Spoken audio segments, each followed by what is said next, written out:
Noticias. Vámonos a debate con y le doy la bienvenida a Humberto Martínez, socio director médico de Baycure México, y al doctor Jesús Felipe González Roldán, expresidente de la Sociedad Mexicana de Salud Pública. Vaya tema. Ya lo decía yo en la introducción, el Estado mexicano, que son todas las instituciones, los tres niveles de gobierno, los tres poderes de la Unión y todas las instituciones que conforman el dinero del pueblo, quienes se manejan con dinero público, están obligados a garantizar educación, seguridad y salud.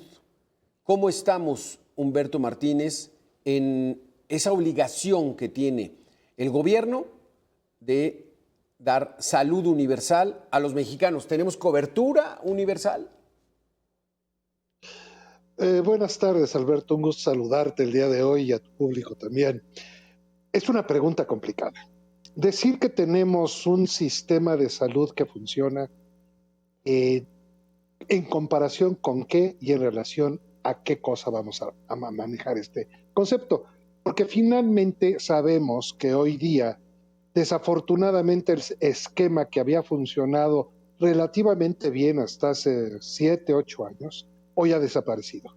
No hay una alternativa real para atender a la población en general.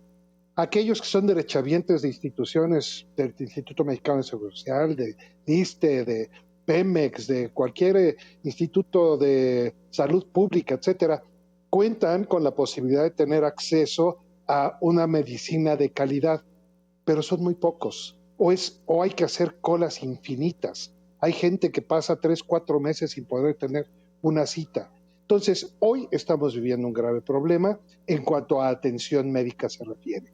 Y atención hospitalaria con mayor problemática todavía, dado que ni siquiera se están cumpliendo con los estándares mínimos de aprovisionamiento de medicamentos, de material de curación. No sabemos realmente cuántos aparatos están todavía sin funcionar, incluso nuevos, porque no ha habido técnicos que nos instalen. Entonces, hoy estamos en una verdadera, yo no diría crisis, porque crisis es cambio. Estamos en un deterioro continuo y permanente de salud. ¿Qué opinas al respecto, doctor Jesús Felipe González? Pues coincido en el tema del deterioro del sistema de salud, pero sobre todo el sistema de salud público. Hoy lo que se ha fortalecido y lo que vemos en todos los indicadores es el sistema privado de salud. Y te pongo un dato, en la encuesta nacional de salud y nutrición continua del 2023, pues el 50% de la población ya va a la medicina privada y sobre todo en el primer nivel de atención al consultorio adyacente a farmacia, que ya da el mismo número de consultas que se da en un día normal en el sistema público. Alrededor de 450,000 consultas diarias brinda ya estos consultorios adyacentes a farmacia. Dos, hablabas un tema fundamental y ahí mostraron una gráfica que ejemplifica cómo en México no nos estamos preparando para lo que viene. Y te pondría el tema de la formación de recursos humanos. La realidad es que los 1,100 médicos cubanos no marcan ninguna diferencia, eso es muy claro. Segundo, no ayudan a subsanar lo que es la población que hoy no tiene acceso a los servicios de salud, que estamos hablando alrededor de un 30% de la población que hoy no está teniendo acceso a los servicios de salud. Y sobre todo porque el mecanismo que se había generado desde hace 30 años para darles atención eran estas caravanas itinerantes o las caravanas de la salud que durante la administración anterior desaparecieron y por ende la población se quedó sin ninguna alternativa como tal de acudir. Y otro tema fundamental es que también cuando tú vas a un sistema de salud en donde hay un desabasto de medicamentos y no te dan los medicamentos, pues prefieres no acudir para irte al medio privado, que es lo que nos está ocurriendo. ¿Qué está pasando? Que hoy lo que vemos también es un incremento importante en términos de los seguros de gastos médicos mayores. Si tú haces un comparativo en el crecimiento de las pólizas de seguros de gastos médicos, vas a ver un incremento de hasta por el 70-80% en el costo con respecto al 2018, ¿no? Y todo esto se da porque también hay una gran demanda en términos de lo que es el sistema privado o en el tema de salud y un abandono en las áreas fundamentales del sistema de salud público mexicano. Jesús, Humberto, vamos a darle la bienvenida a Maribel Ramírez, coronel, periodista y columnista en temas de economía y salud. Gracias, Maribel, por estar aquí con nosotros. Vaya el gran ganón de esta situación de deterioro del sector salud, los consultorios de las farmacias. Les va re bien. No, pues es que cobran 40, 50 pesos, 60 pesos. Eso es lo de menos, porque recetan y entonces aquí está la farmacia juntito. Y ahí sí las cuentas son de 1,000, 1,500, 2,000 o más, Maribel. Contrario, paradójico con ese discurso que tenía el presidente anterior de que la salud es gratuita, universal, y no los neoliberales y la iniciativa privada son unos abusivos. Pues la realidad se impone, Maribel. Sí, totalmente. El crecimiento de la atención médica del lado privado viene desde hace muchos años, pero en particular en los últimos años se detonó muchísimo a partir de una expulsión de parte del sector público al sector privado, donde la gente prefiere atenderse. En efecto, como dices, es más eficiente o más práctico ir a un consultorio adyacente a farmacia, que actualmente ya son más de 18,000 las cadenas de farmacias o los que tienen consultorios adyacentes a farmacias.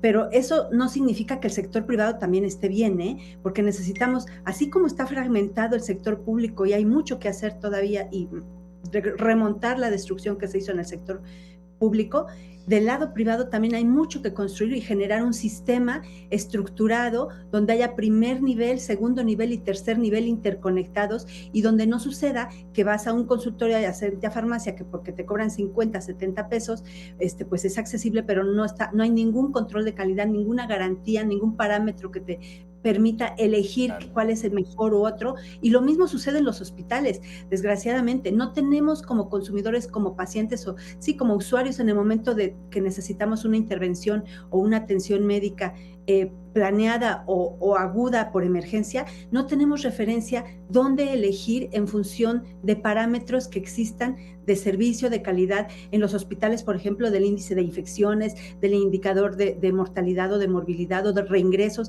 de gente que sale, que egresa y que tiene que regresar al hospital. No tenemos esos parámetros, esa información. Si en el sector financiero, donde para comprar una tarjeta o para elegir en un banco podemos ir a Conducef y tener comparativos de las tasas de interés y una serie de indicadores que se supondría que también son muy complicados y complejos, en el sector salud no tenemos nada. La única referencia que como usuarios, como pacientes tenemos o podemos recurrir es al precio, es a lo que nos alcanza, y si nos alcanza para un poco más, pues asumimos que tiene más calidad, pero no tenemos ninguna seguridad ni certeza de que sea. Sí, sí, es cierto, Maribel. Vamos a hacer una pequeña pausa de 2 minutos. No sé si lo apunté bien, Jesús Felipe. 450,000 consultas en estos consultorios de las farmacias. 450,000, lo mismo que da el sector público. O sea, la gente todos los días. La gente dice, no, que me voy a formar, ya me dieron cita hasta después. Vámonos al consultorio. A ver si el médico que está ahí, pues está bien preparado. ¿Y qué es gente preparada? O sea, finalmente en este país el pueblo es el que saca adelante más allá de nuestros terribles gobernantes. Vamos a hacer una pequeña pausa, Maribel, Humberto, Jesús Felipe. Regresamos con este tema, terapia intensiva, la salud pública, ¿no? Tenemos al tiempo para que podamos discutir más a fondo este asunto. Humberto Martínez, 450,000 consultas en estos consultorios junto a las farmacias, un negociazo. Y ahí pues las becas y las ayudas y las pensiones universales, pues ahí se van, ¿no? Para otros.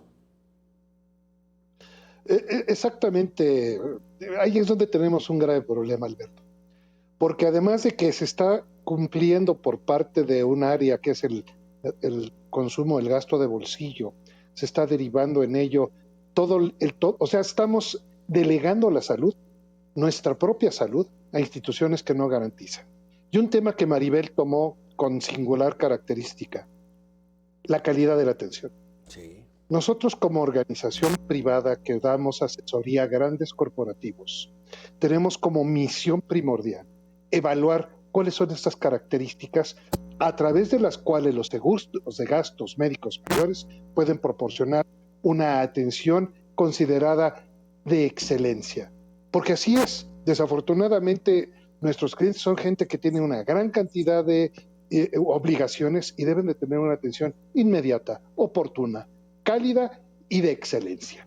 Nosotros hacemos ese tipo de evaluaciones y no nos queda más que recomendar a aquellos individuos, a aquellas instituciones que realmente pueden dar ese tipo de atención. Complicadísimo si lo hacemos para el público en general. Hace unos años intentamos hacer una coordinación entre el sector público y las farmacias que tienen consultorios adyacentes para tratar de brindar un esquema parecido al que hacen los británicos o los ingleses. Es complicado, pero se puede. Bajo esa perspectiva creo que vale la pena hacerlo. Exacto, Jesús Felipe.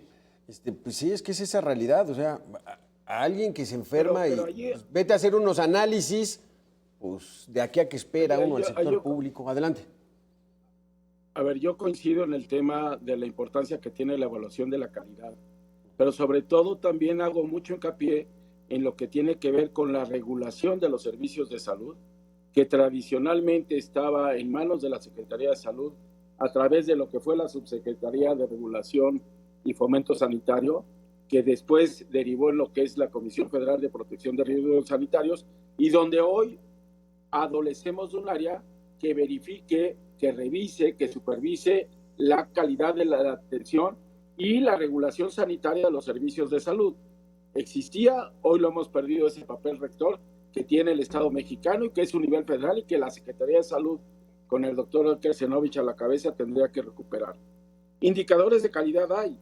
Yo los invito a que vean tablero de crónicas, ya iban a ver el índice de calidad de la atención del paciente diabético en el primer nivel de atención, en más de 12,000 consultorios del primer nivel de lo que serían hoy muchos de estos consultorios parte del IMSS Bienestar, y donde vamos a ver cómo en algunos casos hay un deterioro en la calidad de la atención, pero en otros la atención es muy buena, y te podría decir, Guanajuato tiene hoy la calidad de la atención del paciente diabético que no tiene ningún país en Latinoamérica e incluso en Estados Unidos. Es decir, hay ejemplos que se pueden dar. ¿Qué necesitamos también?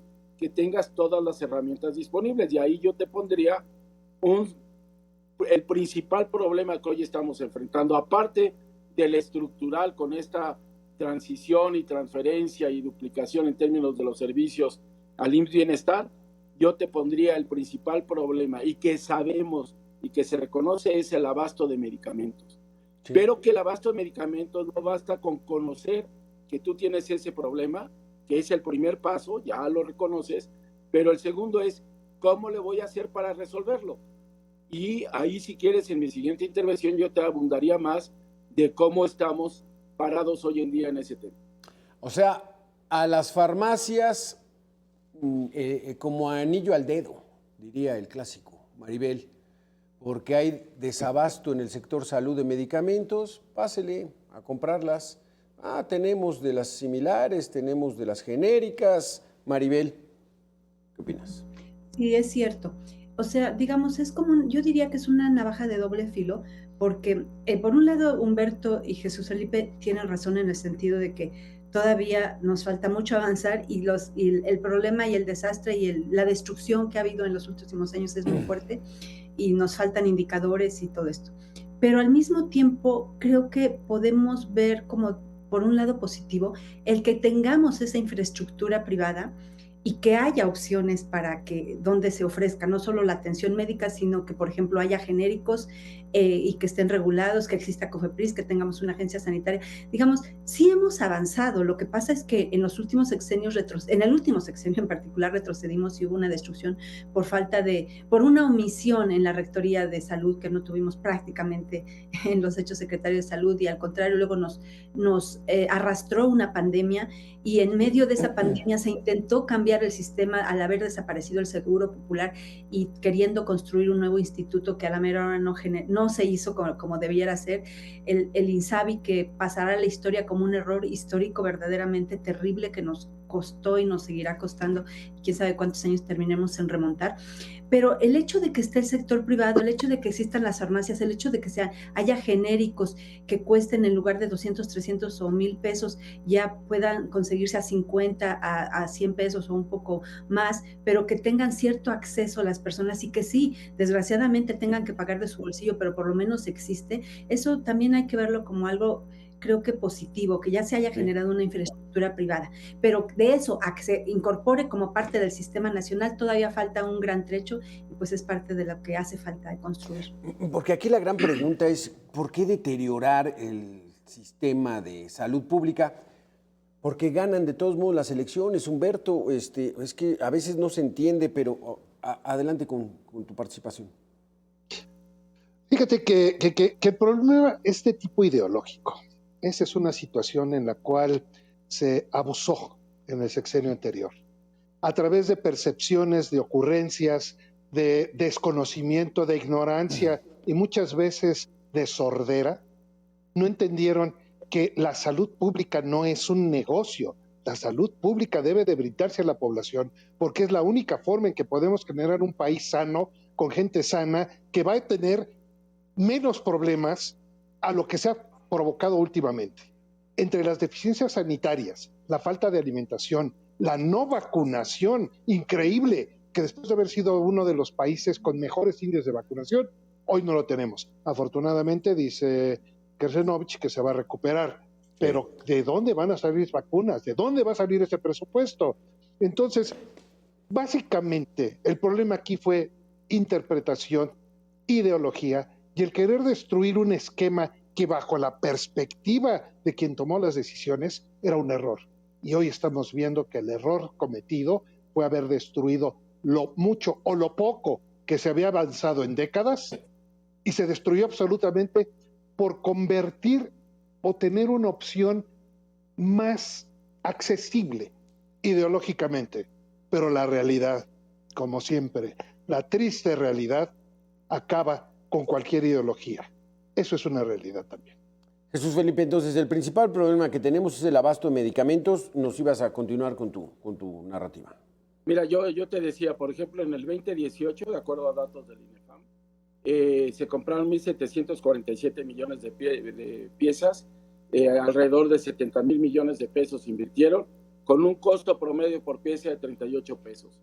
En el 2023, solo compramos 1.024 millones de piezas, con 84,000 millones de pesos de inversión, con un costo promedio de 81 pesos.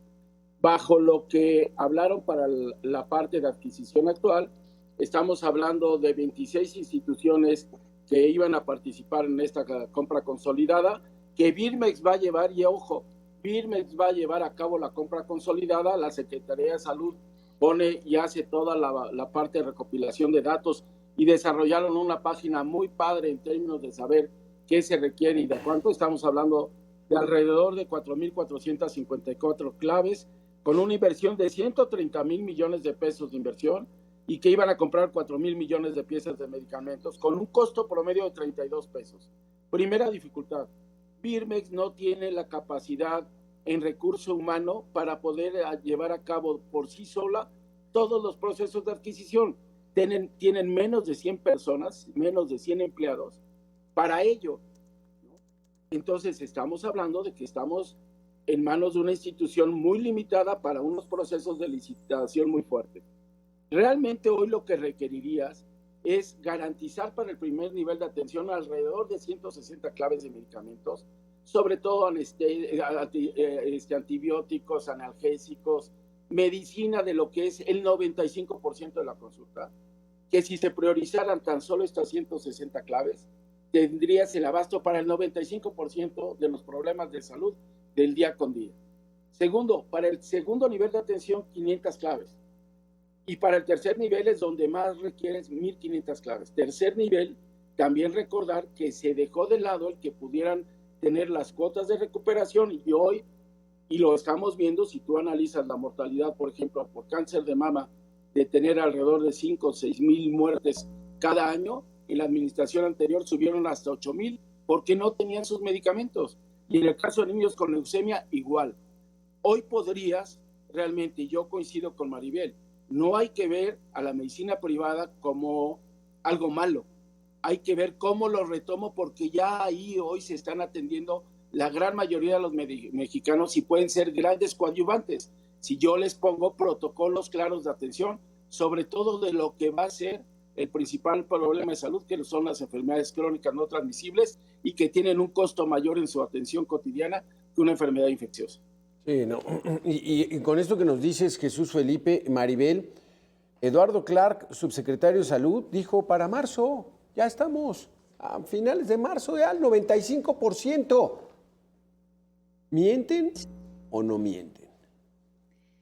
Más bien es desconocimiento. Yo lo que alcanzo a percibir ahorita en esta administración es que hay buena intención, pero volvieron a empezar de cero. Y ese ha sido nuestro gran error, pecado, nuestra gran desgracia en los últimos años, porque en el sexenio anterior hubo 6 intentos distintos o 6 maneras distintas de intentar comprar, hacer la compra, la mega compra de medicamentos y de insumos para la salud, para todo el sector público, que somos un país muy grande y nuestras instituciones muy complejas, todo el sistema. Querer inventar el hilo negro en cada año para hacer de nuevo de manera distinta la compra fue pecado capital. Y primero, ya tenemos la historia y de verdad es vergonzoso, pero no hay que olvidarlo. Se intentó en el 2019 cambiar porque se destruyó el Seguro Popular. En el 2020 anunciaron que iba a ser una mega compra consolidada. Entró la Secretaría de Hacienda, el oficial mayor que era Raquel Buenrostro, intentó controlar junto con el ex subsecretario López-Gatell. Y bueno, pues se supone que planearon, hicieron una nueva estructura, mandaron a volar a las distribuidoras, que porque todas eran corruptas, y bueno, pues entonces ahora las farmacéuticas directas iban a entregar, pero pues no había una estructura de distribución. Eso fue en el 2020, luego no funcionó, mandan a llamar a la UNOPS, y la UNOPS era un mega organismo que tenía mucha experiencia internacional, y lo iban a intentar, no lo lograron, y luego en un intento diferente en cada ocasión. Ahorita en este nuevo sexenio estamos haciendo otro nuevo intento, el séptimo diferente, y pues volvemos a empezar de cero. Entonces hay intención de hacer bien las cosas, pero pues no, la curva de aprendizaje nunca termina de concluirse, entonces pues empezando por eso. Eso, desde mi punto de vista, si me permiten, es negligencia. O sea, son funcionarios públicos, deberían ser sancionados por si no saben cómo hacerlo. No es tenerles esperanza, Maribel. No, pues es que pobrecitos, no. Están obligados a hacerlo bien. Humberto, Jesús Felipe, Maribel, vamos a hacer una segunda y última pausa. Regresamos con este tema que está muy interesante. Sus conceptos están muy buenos para hacer una reflexión profunda. Volvemos. Jesús Felipe González, un minuto de conclusiones. Iniciamos contigo, Humberto. Gracias. Mira, sí estamos en una terrible situación en cuestión de salud en México. No solo desde el punto de vista de la atención medicalizada, hospitalaria, sino todo lo que tiene que ver con los verdaderos parámetros de salud, tanto de nutrición, higiene, capacidad intelectiva, salud mental, que es un problema que vemos y que no se ha atacado. El problema del envejecimiento es otro problema importante. Nosotros mismos ya no somos esos jovencitos de hace 20 años. Y un factor importantísimo que mencionaba Maribel, y que tú tuviste la puntilla finalmente. ¿Es responsabilidad de los funcionarios? Sí, sí lo es. ¿Ellos deben de tener la capacidad? Sí, deben de tener la capacidad. ¿Qué es lo más dramático? Que hay funcionarios públicos que tienen la capacidad, tienen el conocimiento, tienen todo para darlo a favor de México, pero por alguna razón que yo pienso que es ideológica, no es atendido ni siquiera sus recomendaciones básicas. Ese es el grave problema. Y ahí es donde no podemos progresar. Jesús Felipe González, un minuto, por favor. Yo te diría, en salud pública no puedes improvisar y debes saber trabajar en equipo. Que no se nos olvide que en el 2019 empezó el desabasto de vacunas porque no se compró vacuna, eso es una omisión.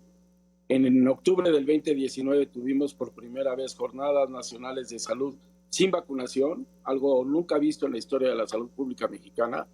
Qué bueno que el gobierno actual está retomando las semanas nacionales de salud, pero ya esas omisiones traen la reemergencia de enfermedades como tosferina, que hoy tenemos, y como sarampión, que estamos viendo ya también casos, y porque se bajaron las coberturas. Y un segundo tema, también en el 2022 hubo la compra de Paxlovid, un antiviral utilizado para el COVID, que se compró, llegó a México en julio, no se distribuyó y de julio a que caducó el medicamento en diciembre de ese 2022 no se movieron las piezas y luego había que andarlas y hoy la mayoría se va a destruir. ¿Qué estamos viendo? Que esas omisiones cuestan vidas y que por lo tanto debe de haber responsabilidades. Exactamente, pero parece que no les cuestan votos. Pero vamos con tu minuto, Maribel, para concluir. Exacto, es que justo todo lo que estamos aquí manifestando y que Alberto tú le estás diciendo a tu audiencia, creo que eso ya lo hemos estado exponiendo muchas veces en los medios de comunicación. Ya en la conversación está claro que el sector salud está de verdad en una situación muy terrible, que ya tocamos piso, pero yo digo, ¿por qué los usuarios no terminamos de ser de verdad exigentes? Porque hay como que cierta indolencia de que hay un nivel de desabasto de verdad terrible, criminal.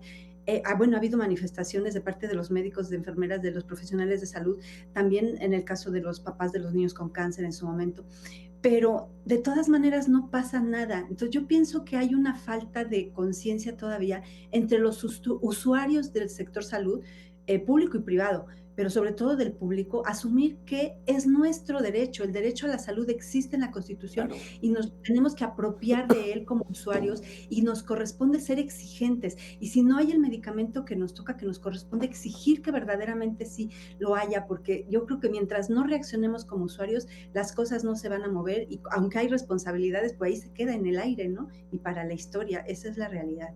Desafortunadamente se nos acabó el tiempo. Muy buenos conceptos, les agradezco muchísimo. Jesús Felipe, Humberto Martínez, Maribel Ramírez, por estos conceptos sobre el estado de salud pública que tenemos en estos momentos en México. Gracias a los tres por haber estado con nosotros. Hacemos una pequeña